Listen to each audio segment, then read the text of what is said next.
बॉलिवूड किसके बाप की बपौती नाहीये हा डायलॉग जवळपास 6 वर्ष आधी तुमच्या आमच्या कानांवर सातत्यानं आदळत होता. निमित्त होतं सुशांत सिंग राजपूत नावाच्या एका प्रॉमिसिंग ऍक्टरचं नैराश्याच्या गर्तेत जात त्यानं आत्महत्या केल्यानंतरचं जे काही नाटक दाखवलं गेलं होतं, निर्माण केलं गेलं होतं आणि त्या सगळ्या घटनाक्रमाची जी तारीख होती त्यातली ती 14 जून 2020. परवा 14 जून 2026 रोजी एका प्रॉमिसिंग यंग टॅलेंटेड अभिनेत्रीनं अशाच नैराश्यातून आत्महत्या केल्याची बातमी आपल्या कानावर पडली. संचिता उगले नाव होतं त्या तरुण अभिनेत्रीचं. 14 जून हा फक्त योगायोग असू शकतो की अजून काही यावर आपल्याला आज बोलायचं आहे. आत्महत्येच्या तारखांचा हा योग जुळून आलाय की जुळवून आणला गेलाय यावर आज आपल्याला बोलायचं आहे. त्याही पलीकडे अजून बऱ्याच गोष्टी आहेत, बरेच अँगल्स आहेत त्यामध्ये, त्यावरही आपल्याला बोलायचं आहे. त्यामुळे कुठेही जाऊ नका आणि पाहत राहा आपलं आवडतं युट्यूब चॅनल आकारडीजी नाही.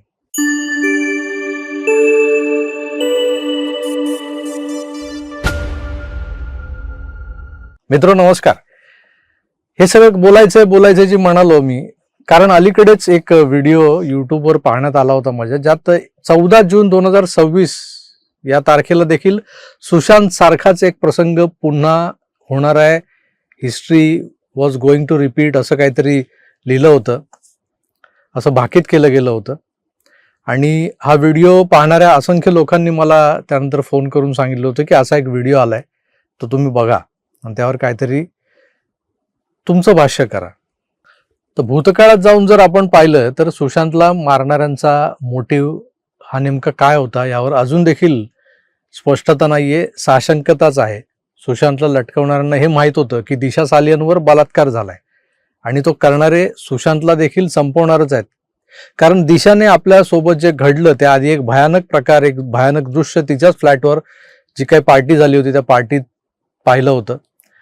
त्यात काही बडी धेंड सामील होती. एक गे होता, एक होमो होता, एक लेस्बियन निर्माती होती आणि या सगळ्या महाभागांना पाहणारा झोमॅटोचा डिलिव्हरी बॉयही होता, जो नंतर गायब झाला. दिशाचे 2 मित्र जे त्या पार्टीत हजर होते तेही गायब झालेत, सापडलेच नाहीत आजवर. एकूणच या सगळ्या प्रकरणातले 10 जण असे आहेत ज्यांचा संशयास्पद मृत्यू झालाय. यावरही आपण एक व्हिडिओ केलेला आहे, तुम्ही बघितलाही असेल. सुशांत सिंगच्या बाबतीत म्हणायचं तर त्याला मिळणारं यश हे बॉलिवूडच्या खानावळीला खूपच होतं. शाहरुख असो की सलमान, सुशांतचा त्यांनी जिथं मिळेल तिथं जाहीर अपमान केलेला आहे आणि आपण अनेकदा पाहिलाय. सेम हीच गोष्ट रणवीर सिंग बाबतही शाहरुखनं केलेली आहे एका अवॉर्ड फंक्शनच्या वेळेला. पण आज रणवीर आपल्या टॅलेंटच्या जोरावर याच हॉलिवूडमधल्या एका वेगळ्या विचार प्रवाहासोबत जात त्यानं या खानावळीला आणि समलैंगिक जोड्यांना सणसणीत चपराक आणलेली आहे आणि त्यांना झोपून टाकलंय अक्षरशः. तर सुशांतचा जो शारीरिक आणि मानसिक छळ केला गेला त्यात एक भावनिक अटॅचमेंटवालं पात्र घुसडलं गेलं होतं. एक टूल किट वापरलं गेलं होतं, त्याचं नाव होतं रिया चक्रवर्ती. महेश भट्ट नावाचं एक 70लं चौचाळ म्हातारा आहे. त्या म्हाताऱ्याच्या मांडीवर बसणाऱ्या ज्या काही सो कॉल्ड नट्या या इंडस्ट्रीत आहेत त्यांची रात्रभरासाठी किंवा एखाद्या फॉरेन टूरसाठी कंपॅनियन म्हणून उपलब्धता ही किती स्वस्त आहे किंवा स्वस्त होती हे आताच्या एका राजकीय पक्षाच्या युवा नेत्याकडे असलेल्या लाल डायरीतल्या नोंदीवरून लक्षात येईल तुम्हाला. खरं तर हा युवा नेता मुंबईवर लव करणारा सो कॉल्ड सामाजिक कार्यकर्ता, सिनेनटांचा दलालच म्हणता येईल त्याला. पण आता त्यालाही राजकीय वरदहस्त लाभलाय. तो आता एका सुरक्षित कवचाआड गुंतला गेलाय, लपला गेलाय. पण सुशांत सिंगला ज्या पद्धतशीरपणे संपवलं गेलं त्यामागचं गूढ अजून उकललेलं नाहीये मित्र. बॉलिवूडमधलं नेपोटिझम, बपौती, जिसको बपौती कहते, ही आजवर आपण सहन केली. पण जर तुम्ही बघितलं असेल तर हिंदी TV सिरियलच्या दुनियेतही काही प्रोडक्शन हाऊसेसकडून नवोदितांचं शोषण केलं जातं. कामाच्या वेळा फिक्स नसतात. 8 तासांची ऑफिशियल शिफ्ट ही 12-15 तास लांबवली जाते. कधी कधी 16-16, 17-17 तास कामं होतात. त्यातही यातल्या मेल ॲक्टर्समध्ये सगळ्या गे आणि होमो लोकांची भरती झालेली आहे. सगळेच समलैंगिक नसतात हो, पण काय करणार, इथं जर काम पाहिजे तर याच्याबरोबर झोप, त्याच्यासोबत बाहेर जा. हे पूर्वी सिने नट्यांच्या बाबत व्हायचं आणि त्याच्या बातम्या व्हायच्या. जसं दाऊदने मंदाकिनीला बोलवलं, छोटा शकील आणि ती सगळी गँग, अनीस इब्राहिम वगैरे, हे हिंदी सिनेमातल्या नवीन येणाऱ्या हिरोईन्सवर डोळा ठेवून असायचे. फोन करायचे, इसको भेजो उसको भेजो. आता नेमकं काय झालं, उलट झालंय सगळं. पण ह्यामागे जी जमात आहे ना, म्हणजे ही इंडस्ट्री जी आहे ही नको त्या घाणेरड्या जमातीच्या वर्चस्वाखाली आहेच, पूर्वीपासून आहे. खरं तर ती या कटपीसवाल्यांनी भरलेलीच आहे सुरुवातीपासून, म्हणून त्याला उर्दूवूड म्हणतात ना बॉलिवूडपेक्षा. पण त्या काळात स्टुडिओ मालक जे होते ते हिंदू होते, त्यांच्याकडे पगारावर हे सगळे टोपाकट लोक काम करायचे. त्यांचा एक धाक होता जे स्टुडिओ मालकांचा. आता परिस्थिती पूर्णतः बदललेली आहे.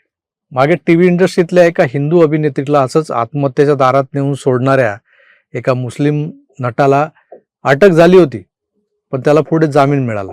परवा 14 जूनला देखील अशाच एका सुंदर गुणवान अभिनेत्रीनं प्रचंड दबावाखाली असल्याच्या कारणानं आत्महत्या केली. संचिता उगले. कुमकुम सौभाग्य नावाच्या हिंदी सिरियलमधून आणि छावामधल्या एका छोट्या भूमिकेतून आपण तिला पाहिलेलं आहे. इन्स्टावरही ती बरीच फेमस होती, दिसायला सुंदर, अभिनयही उत्तम. पण या इंडस्ट्रीत एक लॉबी काम करते. त्या लॉबीत सहभागी व्हा, नाहीतर मग इंडस्ट्री बाहेर व्हा. गेल्या काही महिन्यांपासून संचिता दबावाखाली होती, तणावात होती. वरवर सारं काही ठीकठाक आहे असं ती दाखवत असली तरी तिच्या सोबत काम करणाऱ्या एका सहकलाकार मैत्रिणीनं सांगितलंय की तिचं काम काढून घेतलं गेलं होतं. ती स्ट्रगल करत होती, आता तिच्याकडे काम नव्हतं आणि हा स्ट्रगल भल्या भल्यांना आत्महत्येकडे नेतो. परत त्यासोबत तिचा एक सहकलाकार जो आहे उज्ज्वल शर्मा, हा सुद्धा तिला त्रास द्यायचा म्हणे. आता वसई की छपरी, वसईला राहणारे सगळे छपरी असतात का? त्यामुळे ह्याला दणका दिलाच पाहिजे, ह्याला दाखवलंच पाहिजे वसईचा दणका काय असतो ते. वसईत राहणारी एक सुंदर मुलगी जी तुला कम्पीट करते, तिचे काही पैसे तू देणं लागतो म्हणून तू तिला वसई की छपरी बोलतो. कोण आहे उज्ज्वल शर्मा, याचा शोध घ्यायला पाहिजे. आता एखादी व्यक्ती आपलं आयुष्य संपवण्याचं टोकाचं पाऊल उचलते, त्यामागची पार्श्वभूमी प्रचंड वेगळी असते. आत्महत्या करणारे हे लोक कमजोर दिल म्हणवले जातात. पण साधं गरम पाणी कधी हातावर पडलं तरी आपण हुळहुळतो. ब्लड चेकअपच्या वेळेला सुई टोचण्याआधी 5-1 मिनिटं गार पडलेलो असतो आपण.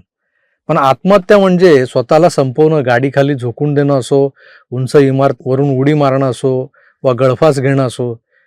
देहातून जीव निघून जाण्याआधीचे ते काही क्षण जे असतात ना, 4-5 मिनिटं, ही केवढी मोठी वेदना असते.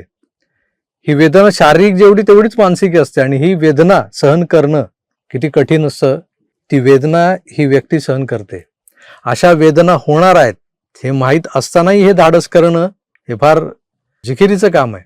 कारण काही वेळेला अपघात होतात, माणूस आपल्या धुनकीत चाललेला असतो रस्त्यावरून, गाडी येते, भरधाव वेगानं उडवून जाते. ते काही क्षणात घडतं, मरणाऱ्याला कळतही नाही, त्या 4 मिनिटात 5 मिनिटात त्याचा जीव जातो.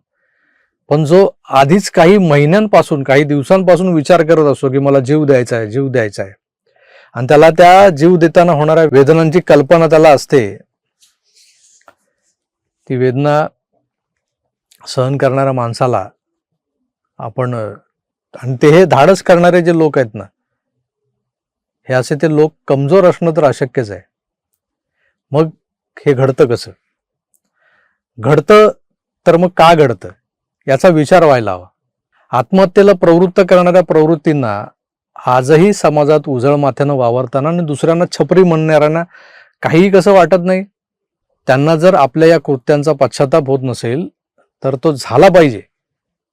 पश्चाताप व्हायला हवा त्यांना. पोलिसांनी यांना उचलून ठोकलं पाहिजे, कारण बॉलिवूड किंवा ती टीव्ही इंडस्ट्री ही या LGBTQXYZ गे, लेस्बियन, होमो यांची बपोती आहे की काय? मित्रो, विषय हा जो आहे ना तो फारच संवेदनशील आहे, म्हणून बऱ्याच संयमानं बोलतोय मी. आपणही आपली मतं जरूर कमेंटच्या माध्यमातून कळवा. पण किती दिवस या सगळ्या अशा हलक्या लोकांची, गोड लोकांची, मधुर लोकांची जी काही ही बपवती सुरू आहे ना, आता एक वेगळंच कल्चर निर्माण झालंय या इंडस्ट्रीमध्ये, ते कधी संपणार आहे आणि खरं टॅलेंट त्याला कधी वाव मिळणार आहे ह्याचीच आपण वाट पाहायला हवी. तुर्तास थांबतो, पुन्हा भेटूच. तोवर आपली काळजी घ्या आणि पाहत राहा आपलं आवडतं YouTube चॅनल आकार DG9. धन्यवाद. नमस्कार.